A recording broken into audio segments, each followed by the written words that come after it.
ओम शांति। श्रीमद् भगवत गीता के तीसरे अध्याय में निष्काम कर्म की चर्चा है।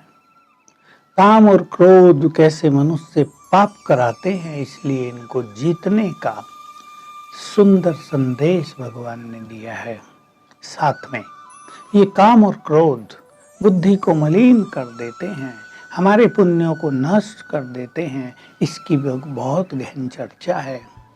तो पहली बात फिर से ले लें, निष्काम कर्म योग। इसके विपरीत जो हिंदी में शब्द है सकाम कर्म। सकाम कर्म का अर्थ है कर्म विद एक्सपेक्टेशंस। अब मनुष्य अनेक एक्सपेक्टेशंस रखता है, कर्म करता है, उसको अनेक कामनाएं रहती हैं। जब वो उसकी कामनाएं पूर्ण नहीं होती तो उसके अंदर कितनी निराशा आती है। तो निराशा के कारण आपने देखा होगा कई स्टूडेंट्स बीटेक कर लिया है, निश्चित रूप से उसे अच्छी नौकरी चाहिए, सिंपल मिल रही है, अच्छी नहीं मिल रही, साधारण वो करना नहीं चाहता। निराशा बढ़ते बढ़ते कैसे उसका पतन होता है, उसकी खुशी चली जाती है। कहीं कहीं तो सुसाइडल टेंडेंसी भी काम करने लगती हैं। और एक परिवार में जिसके मन में अपने बच्चे से कई आशाएं थी, वो धूमिल हो जाती हैं। परिवार पूरा निराशा के गर्त में डूबने लगता है। आप ये करके देखें, कर्म किया, अच्छी मेहनत की, अच्छे मार्क्स आए, परमात्मा को अर्पित करें, देखो कितनी जल्दी आपको नौकरी मिलती है, सफलताएं होती हैं। समर्पण करो। भगवान ने तीसरे अध्याय में बहुत अच्छी बात कही, समर्पण भाव से कर्म करो। कर्म करने के पश्चात अपने सभी कर्मों को मुझको अर्पित कर दो। दोनों ही बड़ी गहरी बात है।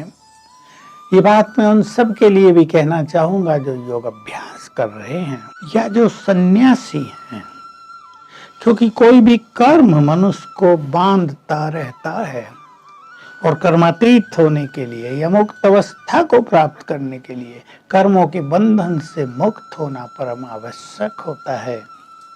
इसलिए कर्मों में आसक्ति न हो। हम कर्म यज्ञ के लिए कर रहे हैं। ये तीसरे अध्याय में एक और सुंदर बात है। कौन सा यज्ञ? भगवान ने जो यज्ञ रचा है, यह जीवन को ही अपने एक यज्ञ बना लो।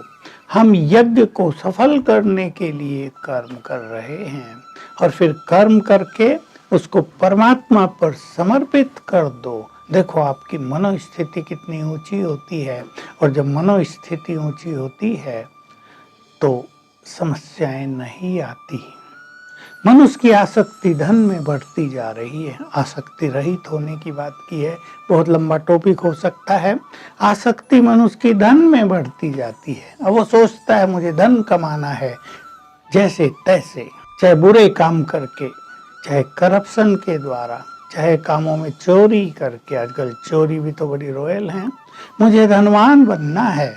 फिर हम देखते हैं पकड़े जाते हैं, जेल में जाते हैं, बदनामी होती है, अखबारों में नाम छप जाता है, कितनी बड़ी समस्याएं हो जाती हैं। लेकिन यदि मनुष्य धन में आसक्ति न रखे तो उसको बहुत लाभ होगा। इन सब समस्याओं से उसको गुजरना नहीं पड़ेगा। इसलिए बहुत चीजों में जो मनुष्य की आसक्ति है, एक बहन ने, एक नारी ने बहुत सारी ज्वेलरी अपने पास रखी है, वो पहन भी नहीं सकती, चोरों का डर है, लेकिन उसमें उसकी बहुत आसक्ति है। अब कितना उसका समय और बुद्धि उसमें लगी रहती है, आसक्ति रहती है, इससे भी सूक्ष्म रूप से कई समस्याएं जन्म लेती हैं। ये मनुष्य को पता नहीं है, क्योंकि उसकी मानसिक शक्तियां नष्ट हो रही हैं। इसलिए समस्याएं बढ़ती जाएंगी, उससे गलतियां होती जाएंगी, वो इरिटेट होती जाएगी। ज्वेलरी है, उसको देखते कि वो खुश भी होगी, लेकिन उसका यूज नहीं हो रहा है तो कहीं कहीं इरिटेशन भी होगा।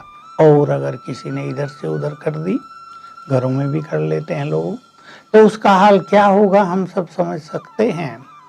इसलिए आसक्ति रहित होना बहुत बड़ी चीज है। चाहे भोजन में आसक्ति रहित होना हो, देह में भी मनुष्य की बहुत आसक्ति है।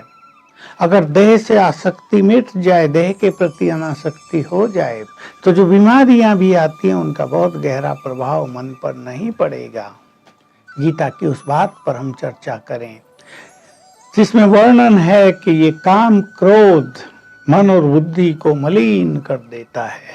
हम सब रोज देख रहे हैं, अगर आप संसार का सर्वे करें और बहुत सूक्ष्म चीजों का विश्लेषण करें तो अनेक मनुष्यों में, युवकों में ज्यादा लेकिन बड़ों में भी बहुतों में, मैं तो देख सकता हूँ 50-60 साल तक की आयु वालों में भी 60% और उससे ऊपर वाले जो हैं उनमें भी कम से कम 10% ये स्थिति रहती है। वे अपनी काम वासनाओं को कंट्रोल नहीं कर पाते, मन बुद्धि मलिन रहती है, भोग नहीं कर पाते, दुखी रहते हैं। और दुख है कोई कारण, संसार में अनेक रोग होते हैं, अनेक समस्याएं बढ़ती हैं। तो मन बुद्धि को ये चीज मलिन करती है, इस पे हम ध्यान दें। अब जब बुद्धि मलिन हो जाएगी, मन मैला हो जाएगा, तो मनुष्य का जीवन कैसा रहेगा? वो कुछ भी करेगा, उल्टे काम करेगा। मन मलिन हो गया, मन मैला हो गया, तो मन में मनोविकार बढ़ने लगते हैं, क्रोध भी बढ़ेगा, अहंकार भी बढ़ेगा, लोभ भी बढ़ेगा। उसको पूर्ण करने के लिए वो धन ऐसे वैसे कमाएगा और कहीं ना कहीं फंस जाएगा। इसके कारण आज संसार में समस्याएं बहुत हैं, कोर्ट में केसेस बहुत हैं। तो हमें इस चीज पे ध्यान देना है। बुद्धि मलिन हो गई तो क्या होगा? निर्णय यथार्थ होंगे ही नहीं, बुद्धि की एकाग्रता समाप्त हो जाएगी, बुद्धि में जो मेमोरी पावर है वो क्षीण हो जाएगी, बुद्धि दूषित रहने लगेगी, अच्छी चीजों को बुद्धि में धारण करने की मार्जिन ही खत्म हो जाएगी। इससे अनेक समस्याएं बढ़ जाएंगी। आप उन्हें कहेंगे ये बहुत अच्छी बात है, उन्हें वो बात अच्छी नहीं लगेगी। जैसे आजकल काम ने मनुष्य की बुद्धि को इतना मलिन कर दिया है। एक प्रश्न आया आज ईमेल पर हमारे पास कि लोग क्यों नॉन वेज खाते हैं, क्यों नहीं वो समझते कि इतने जानवरों की हत्या हो रही है, पाप हो रहा, उनकी बद्दुआएं हमें मिल रही हैं। तो ये क्यों हो रहा है? काम ने बुद्धि को मलिन कर दिया है, काम वासना बढ़ती जा रही है, ये सब भी बुरी आदतें बढ़ती जा रही हैं, इससे पाप बढ़ रहा है। कितने केसेज हो जाते हैं रोज, बद्दुआएं मनुष्य को मिल रही हैं, वातावरण शुद्ध नहीं है। इसके कारण अगर मनुष्य अपने इस काम वासना पर विजय प्राप्त कर ले तो इन सभी पापों से बच जाए, उसकी मन और बुद्धि मलिन ही ना हो। काम और क्रोध पर हमें विजय प्राप्त करनी है, ये सबसे इंपॉर्टेंट बात है। और इसी में इसका उत्तर भी है गीता में कि अपने आत्मिक स्वरूप में स्थित होकर तुम इन महावैरियों को जीतो। काम महाशत्रु है, भगवान ने ये कहा है। काम के द्वारा ही अनेक पापों की शुरुआत हो रही है, क्योंकि काम बुद्धि को तो मलिन करता ही है लेकिन मन की शक्ति को भी क्षीण करता है। उसका बॉडी कॉन्शियसनेस बढ़ता जाता है, उसकी दृष्टि विकारी होती जाती है। इसलिए हमें ये अभ्यास करना है, जो आत्मा की बात कही, मैं आत्मा मूल रूप से परम पवित्र हूँ। अगर इस कॉन्शियसनेस को हम बढ़ाते रहें तो हमारी प्योरिटी बढ़ती जाएगी, ये वासनाएं हटती जाएंगी। तो हम आत्मिक स्वरूप को बढ़ाएं। क्रोध हमारा संस्कार नहीं है, ये काम वासना बहुत संयमित होनी चाहिए, इसको संपूर्ण रूप से जीतना चाहिए। भगवान का ये आदेश हमें मानना ही चाहिए। काम ही महाशत्रु है, इससे ही सारा खेल बिगड़ा है संसार का। राजाओं ने राजाई गंवाई है, सृष्टि का पतन हुआ है इसी एक के कारण। तो गीता का 3रा अध्याय हमें ये सुंदर संदेश देता है कि हम इन दोनों से, काम और क्रोध से मुक्त बने। इससे संसार की अनेक समस्याएं समाप्त हो जाएंगी, हमारा जीवन निर्मल होगा, हमारे परिवारों में सुख शांति प्रेम पवित्रता का माहौल बनेगा। ओम शांति।